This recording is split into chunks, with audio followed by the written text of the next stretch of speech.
इस वक्त जो आप बिल्डिंग सामने देख रहे हैं वो अयोध्या में बन रहे इंटरनेशनल एयरपोर्ट यानी कि मर्यादा पुरुषोत्तम श्री राम इंटरनेशनल एयरपोर्ट की तस्वीर है, जिसका उद्घाटन प्रधानमंत्री नरेंद्र मोदी आने वाली 30 दिसंबर को करने जा रहे हैं। और अगर आप देखें तो यहाँ पर जो निर्माण कार्य और सज्जा का कार्य है बहुत तेजी से चल रहा है, क्योंकि पूरी अयोध्या जो है वो प्रधानमंत्री नरेंद्र मोदी के स्वागत के लिए तैयार है। अगर आप देखें तो ये पूरा जो गेट एयरपोर्ट का इस वक्त तैयार हो रहा है, ये दरअसल एयरपोर्ट का प्रथम चरण है, जहां पर कुछ फ्लाइटें जो हैं वो दिल्ली, मुंबई और अहमदाबाद के लिए शुरू में की जाएंगी और उसके बाद जो है और भी ज्यादा रेगुलर फ्लाइट जो है वो शुरू होंगी।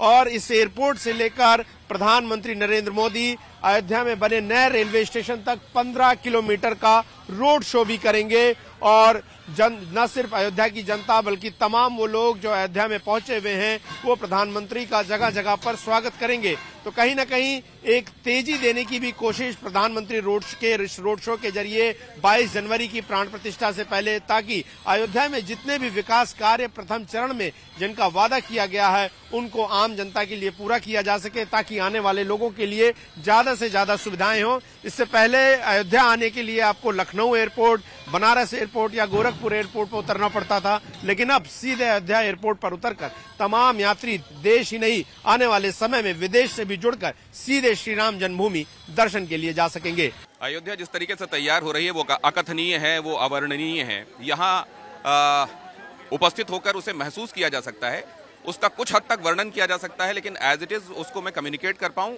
ये मेरे लिए नहीं, किसी के लिए भी मुश्किल है। वो खास तौर से इस समय अगर आप देखें, ये मैं जो बातें आपसे कह रहा हूं ये शास्त्रीय बातें नहीं हैं, कुछ ऐसी बातें नहीं हैं जो रेटरिक हैं।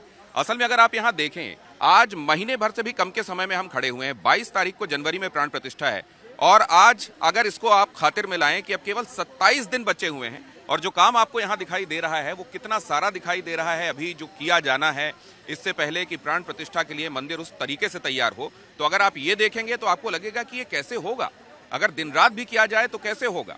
लेकिन यही वो चमत्कार है, यही वो एक्स फैक्टर है जिसके लिए प्रधानमंत्री नरेंद्र मोदी और उनकी टीम जाने जाते हैं।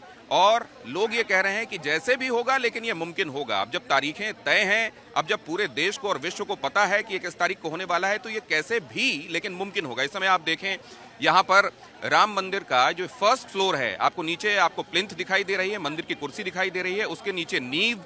खुद नींव को बनाने में इतना वक्त लगा क्योंकि पहले तो जो वैज्ञानिक हैं अलग अलग IITs के, उन्होंने ये कह दिया था कि यहाँ नींव बनाने लायक परफेक्ट जगह नहीं है। वो इसलिए क्योंकि यहाँ पर असल में डेब्री है और बालू है और उस पर नींव नहीं खड़ी की जा सकती है, कमजोर होगी। तो वहाँ पर किस तरीके से आर्टिफिशियली रॉक बनाई गई, उसके ऊपर ये कुर्सी बनाई गई और कुर्सी के ऊपर आप ये फर्स्ट फ्लोर तैयार होता हुआ देख रहे हैं जहाँ राम लला विराजेंगे और उसके ऊपर जो ग्राउंड फ्लोर माफ कीजिए और फर्स्ट फ्लोर में राम दरबार होगा। और ये अभी बनना अब जाहिर है, आप देख रहे हैं कि इस स्टेज में काम है।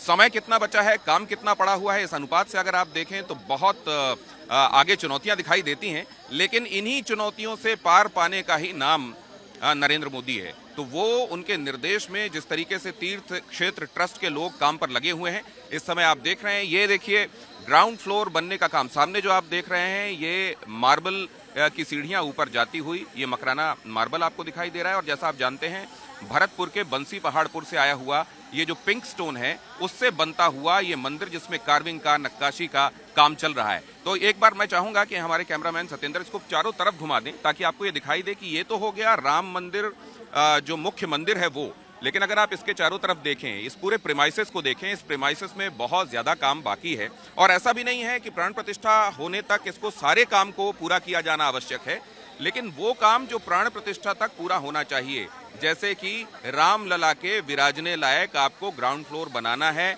जैसे कि 4000 तो अकेले साधु संत आ रहे हैं, उनके साथ देश के नामचीन डिग्निटरीज यहाँ पहुंच रहे हैं, उनके यहाँ पहुंचने लायक, बैठने लायक उस समय जब ये आयोजन होगा उसके लिए पूरे प्रीमाइसेस को तैयार करने के संदर्भ में पूरी व्यवस्थाएं, पूरे सिस्टम्स इन प्लेस हों, ये कोशिश की जा रही है। विनोद बंसल जी भी हमारे साथ आ गए हैं, उनके साथ भी मैं चर्चा करूंगा। विनोद बंसल जी अभी अपनी पूरी टीम के साथ जानकारी दे रहे थे, चंपत राय जी भी वहां मौजूद थे।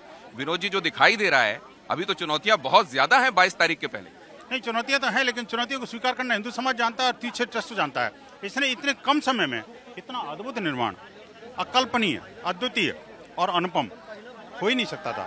आप देखिए राम भक्तों की श्रद्धा, करोड़ों लोगों की तपस्या और असंख्य राम भक्तों का बलिदान वो आज ये इसकी जो स्तंभ बन रहा है एक तरह से मैं कहूँगा, तो मुझे लगता है कि आपके सभी दर्शक इसको देख करके आज आह्लादित हो रहे होंगे।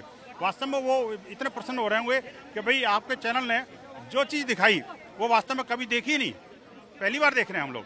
तो ये अद्वितीय, अनुपम और अप्रतिम क्षण है जो कि लोगों को ये देखने को मिल रहा है। अभी जो हम लोगों को प्रेस ब्रीफ के दौरान बताया गया चंपत राय जी की तरफ से कि पूरा प्रेमाइसेस 70 एकड़ कैसे डेवलप किया जा रहा है, ये वाला जो हिस्सा है जहां राम मंदिर बन रहा है उसको कैसे डेवलप किया जा रहा है, इसमें जो 22 तारीख वाला फर्स्ट फेज है उसमें क्या क्या चीजें लोग तैयार हो गई देखेंगे। देखिए 22 तारीख वाले में आपके दर्शक देखेंगे कि ये जो सामने वाला ग्राउंड फ्लोर है, ये जो ग्राउंड फ्लोर है, ग्राउंड फ्लोर पूरा हो जाएगा। और ग्राउंड फ्लोर के अंदर ये जो सामने देख रहे हैं, ये सबसे ऊंची लिफ्ट है, उसके नीचे ठीक नीचे गर्भगृह है। रामलला यहाँ पे विराजमान होंगे, बाल रूप के 51 इंच के बहुत ही सुंदर छवि के रामलला यहाँ पे विराजमान होने वाले हैं। और ये जो ये ग्राउंड फ्लोर है ये तैयार हो जाएगा। फिर उसके बाद में सेकंड चरण में फर्स्ट फ्लोर तैयार होगा, जिसमें पूरा राम दरबार होगा। और सॉरी फर्स्ट फ्लोर, ये ग्राउंड फ्लोर फर्स्ट फ्लोर तैयार हो जाएगा, लेकिन 22 तारीख तक मुझे लगता है ग्राउंड फ्लोर ही पूरा हो पाएगा।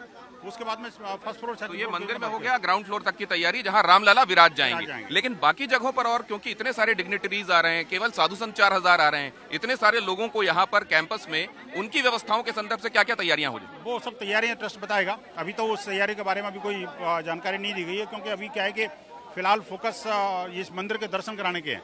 लोगों को ये अनुपम क्षण देखने के लिए लालायित थे लोग, जो आपके चैनल के माध्यम से लोग देख पा रहे हैं। मैं शुभकामनाएं देता हूं, सभी को साधुवाद देता हूं और आपके संघर्ष को और उनको अपने बलिदान को प्रणाम करता हूं। एक बात और मैं आपसे विनोद जी जानना चाहता हूं, राम मंदिर का सपना साकार हो पाएगा? यही अपने आप में एक बड़ी चुनौती थी।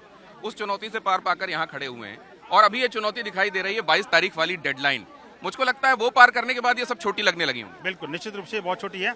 मैं तो कहूँगा कि 22 तारीख को लोग अपने घर में न रुकें। 22 तारीख को 11 बजे से लेकर 2 बजे तक, चाहे अपने बुजुर्ग माता पिता भी है, उनको व्हीलचेयर पर भी लाना पड़े तो उनको पास के मंदिर में लाइए और उनको राम जी की आरती में सहभागी बनाइए। जो करोड़ों लोग, जब प्रधानमंत्री यहाँ पर आरती कर रहे होंगे रामलला की, उस समय करोड़ों देशवासी और विदेशों के राम भक्त हैं, वो जब अपने आरती कर रहे होंगे तो उसका क्षण ही अद्भुत होगा। ऐसा अभी ये होगा, न भूतो न भविष्यति। न भूतो न भविष्यति, ऐसा होगा जो पहले कभी नहीं हुआ और इसके बाद भी पता नहीं कब देखने को मिलेगा। ये जो हिस्ट्री ऑफ मैनकाइंड में पहली बार, और उसके बाद वाकई ये जो अभी दिखाई दे रहा है, इतनी सारी बाधाओं को, चैलेंजेस को पार करते हुए ये कर पाना, ये अपने आप में एक मिसाल बनेगा, इसमें कोई दो राय नहीं।